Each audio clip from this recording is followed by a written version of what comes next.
Durante la Guerra de Vietnam, Estados Unidos ostentó una superioridad armamentística enorme frente al Vietcong.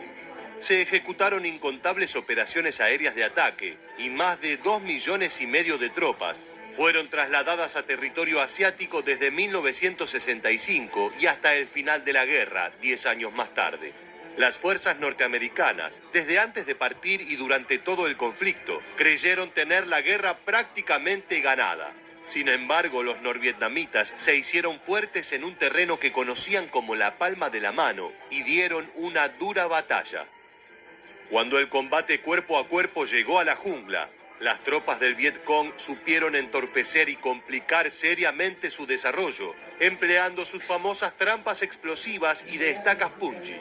Estas técnicas de agresión, tan rústicas como efectivas, hicieron tambalear la psicología y la moral de los soldados americanos, haciéndolos llegar a un punto cercano al de la locura. Entonces, ¿qué sabes sobre las terroríficas trampas que el ejército nativo tendió a los marines durante la sangrienta guerra de Vietnam? No te muevas de tu pantalla, porque en los próximos minutos te contaremos todo acerca de las tácticas más ingeniosas y salvajes empleadas por el Vietcong.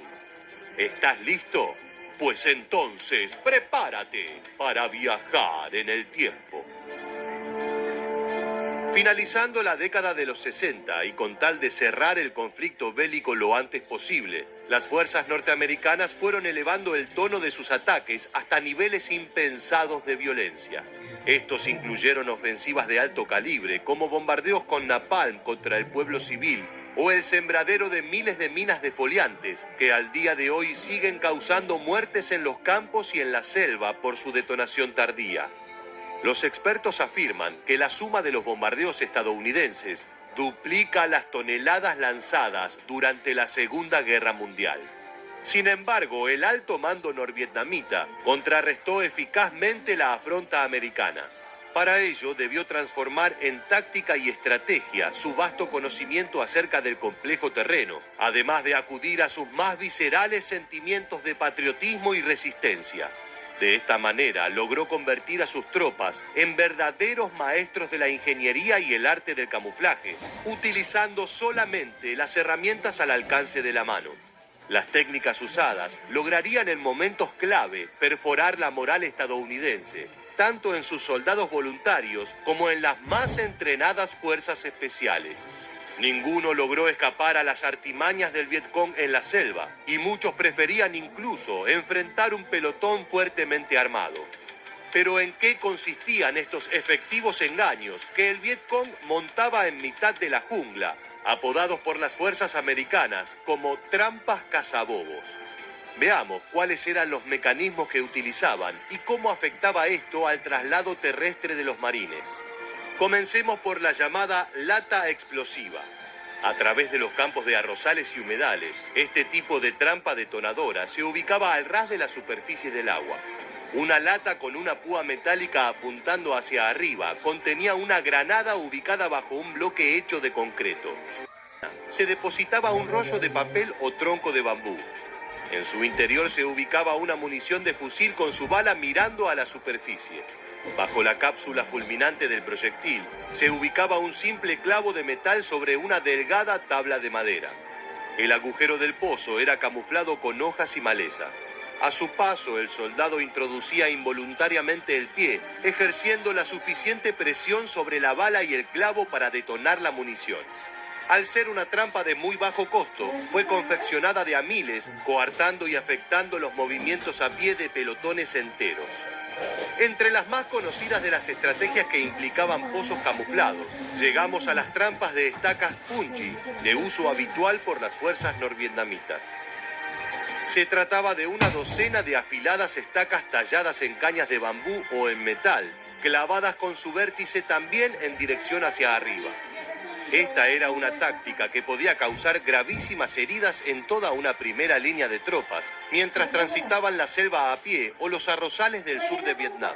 Dependiendo del tiempo disponible, un grupo de soldados Vietcong podía construir docenas de estos pozos esparcidos estratégicamente, o una gran zanja en la que cayeran 5 o 6 marines americanos de una vez y hacia una muerte asegurada.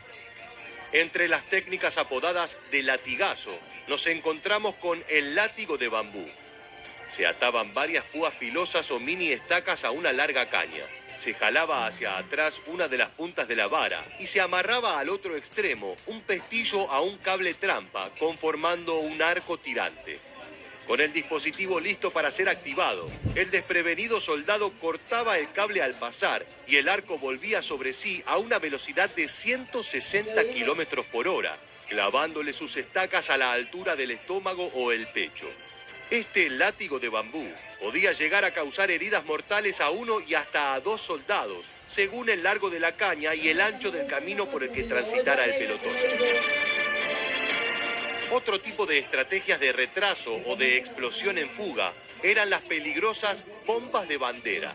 El ejército norvietnamita era de un nacionalismo extremo, sobre todo en épocas de guerra cuerpo a cuerpo.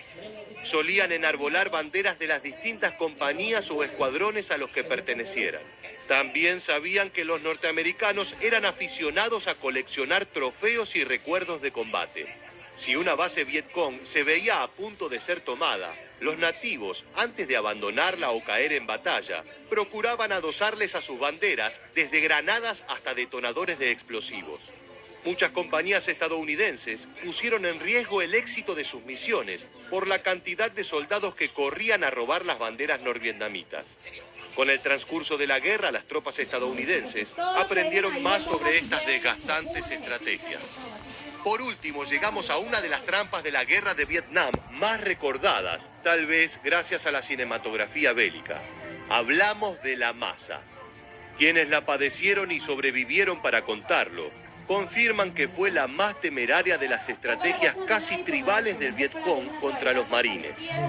Mientras el pelotón avanzaba desprevenido, uno de sus hombres cortaba el cable trampa, similar al del látigo de bambú, sin siquiera percibirlo. Esto activaba la caída desde las copas de los árboles de una o más bolas de madera o metal de aproximadamente 20 kilos de peso y 70 centímetros de diámetro, conocidas como la masa, que llevaba soldadas entre 25 y 50 estacas de bambú, que se encargarían de hacer todo el daño posible sobre los soldados a pie. Muchas de estas bolas estaban generalmente manchadas de materiales putrefactos para producir infecciones en sus víctimas. El Vietcong nunca ignoró que se enfrentaba a una fuerza militar superior en todo sentido. Sin embargo, su infinito vigor y sus capacidades de supervivencia provocarían finalmente el retiro de las tropas americanas a mediados de la década del 70 y tras 10 largos años de asedio permanente. Es así como llegamos al final del video y queremos preguntarte, ¿crees que los marines estadounidenses podrían haber hecho más contra las rústicas trampas norvietnamitas? Déjanos tu opinión en la bandeja de comentarios y no olvides suscribirte y activar las notificaciones para conocer muchos más sucesos militares que dejaron su huella en la historia. Esto fue todo en un nuevo episodio.